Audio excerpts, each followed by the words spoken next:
Hi there, just doing a quick video overview of the Gravy Main PC. Uh, Apologies for the mess, it's not normally this bad. I've got a lot of stuff going on at the moment, new cab pickups and all sorts of stuff. I'm building wiring looms for Arcade Club, doing tube swaps and all sorts of stuff, so it's all a bit upside down at the moment. But as you can see, this is the PC itself. Dell Optiplex 9010, small form factor. Nice size. Ideal for going in a cab, really. So around the back, all I'm running is a DVI adapter to VGA from the graphics card, the onboard graphics card. I've got a keyboard plugged in just so I can show you how the utility menu works, but you can switch that so you can use that via a button combination if you'd rather do that. That just gets you into the service menu so you can rotate the screen and do different things like that.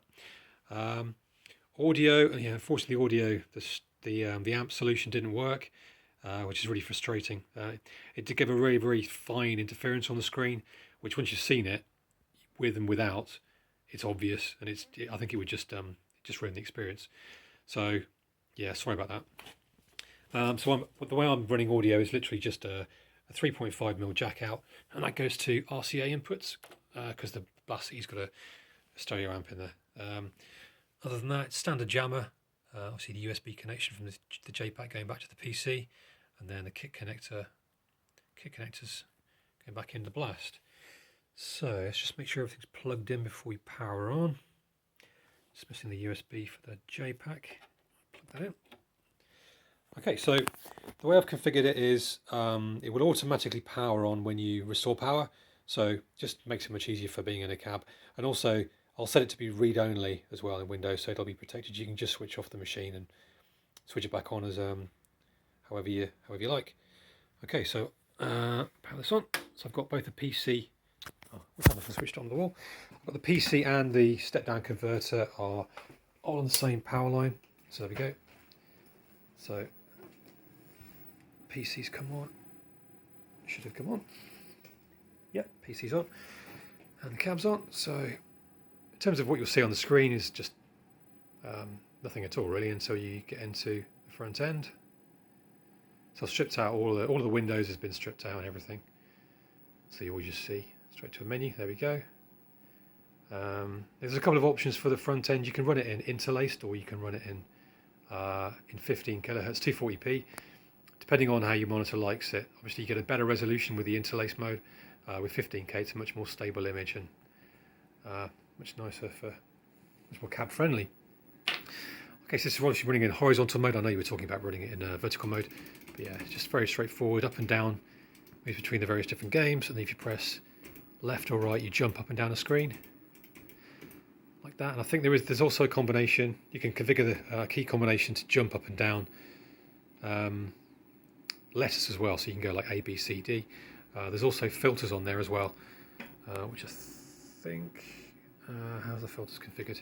I'll have to check the actual configuration, but I'll set it up so you can jump between the various different filters. So it's filtered by manufacturer. You can also do by year, or by game type, or by number of players, all that kind of stuff. But it's all configurable within the front end. So just give you an idea of what it looks like. So let's pick up typical config. Oh, that'll do. There we go. And you do get absolutely bob on resolution, refresh rates. Spider-Man. Spider-Man.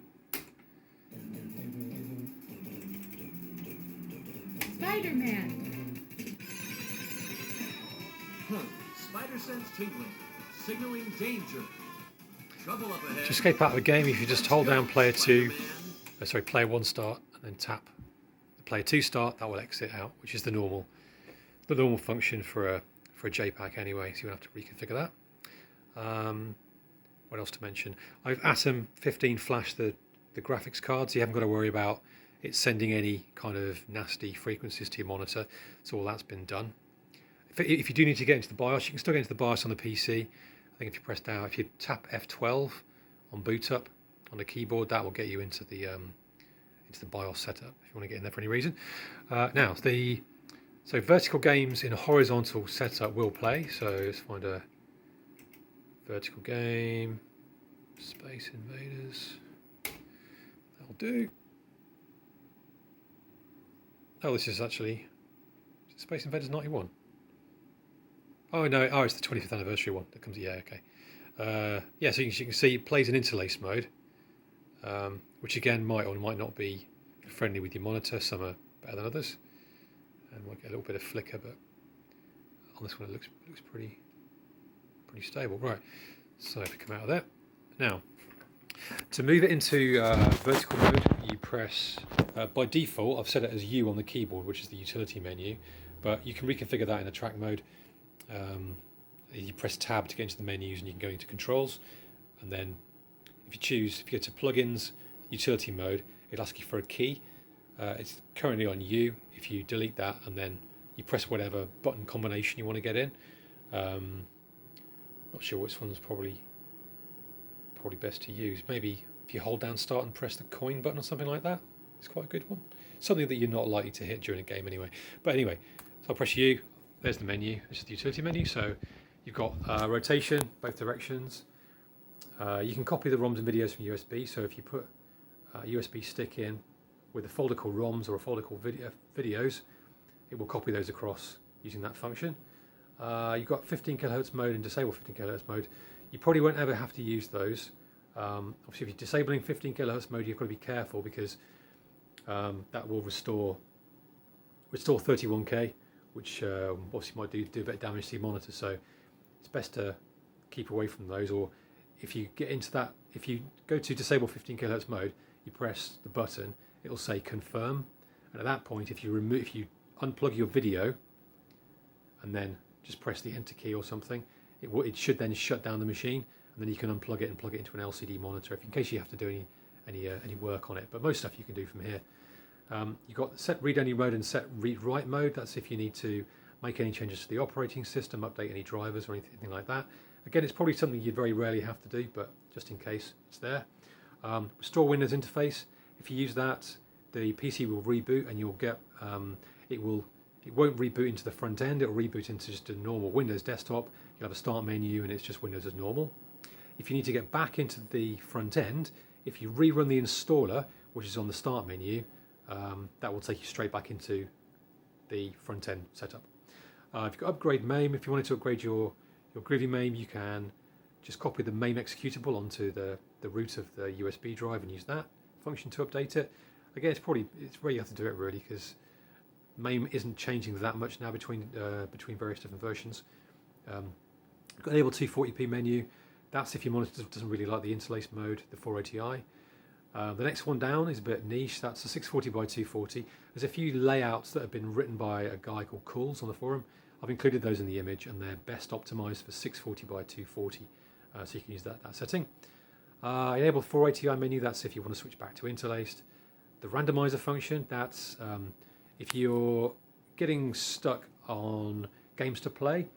So say you've got a whole load of ROMs on there, like a few thousand ROMs, and you spend most of your day flicking through them going, what do I play, because it's just too much choice. This was a request by somebody over on Twitter where if you enable randomize, it'll reboot, and rather than going to a front end, it just boots into a MAME shell. And then if you don't touch the controls for, you can set the various different timers there for so many minutes, it will then quit out the game and then start a new game completely at random. So it was just for people who wanted background sounds in their arcade room that weren't the same all the time, and that kind of thing. So you can use that. If you want to quit back into the front end, all you do is do the 2 starts to quit the game in MAME. That will then reboot and come back into the front end. You've got utility menu help. That's just literally a text help. If you go on there, that will tell you, give you instructions and all this stuff. I've just gone through like that. That takes you out, and then you should go back in again. And the last one is just a shutdown command, so you can shut down the PC. Yeah, right, that's it. So if we I'll go to rotate 90 degrees, which is the one I think most people use that. There are, I think on older cabs, for some reason they rotated it the other way. But anyway, you can try it either way. You can always go back in and change it. So if I select that, it will then reboot. and the front end and all the games will be in vertical orientation. Now what I have done is I've put a filter on the vertical modes so it won't show any horizontal games, because the horizontal games just look really weird and shrunken in vertical mode. Let's wait for it to come back up again. There we go.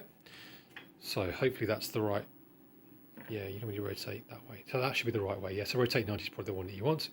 As you can see, they're all the games are there, all vertical. There's no horizontal stuff in there. So let's have a shooters. What can we do? Dead Apache.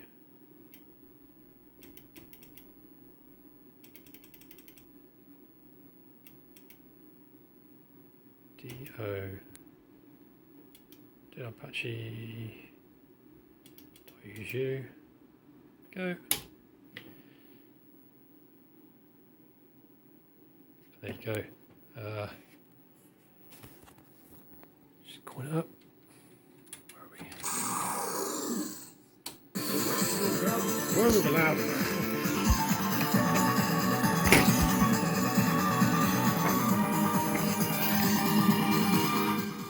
Yeah. Sorry about that.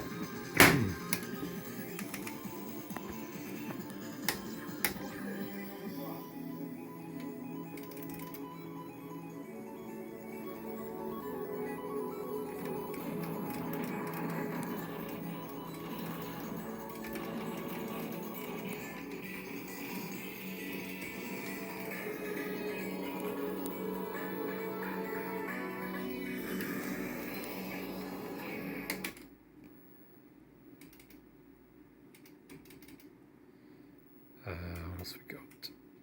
Doggy, that's quite a good one.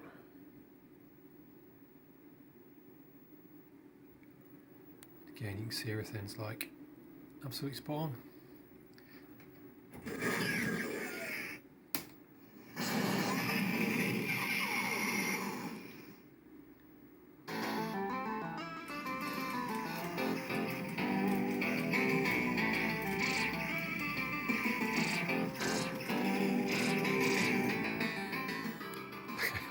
Not very good playing one-handed.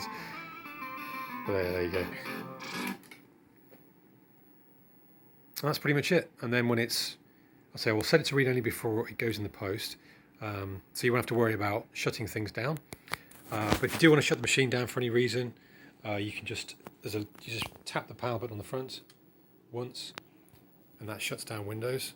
You need to wait for the light to go off on the PC, and it's good to unplug. But as I say, everything will be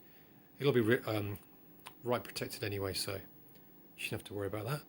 And that's pretty much it. If you want any more questions you've got, please do let me know. Happy to do another video if you want to see anything else. All right, cheers.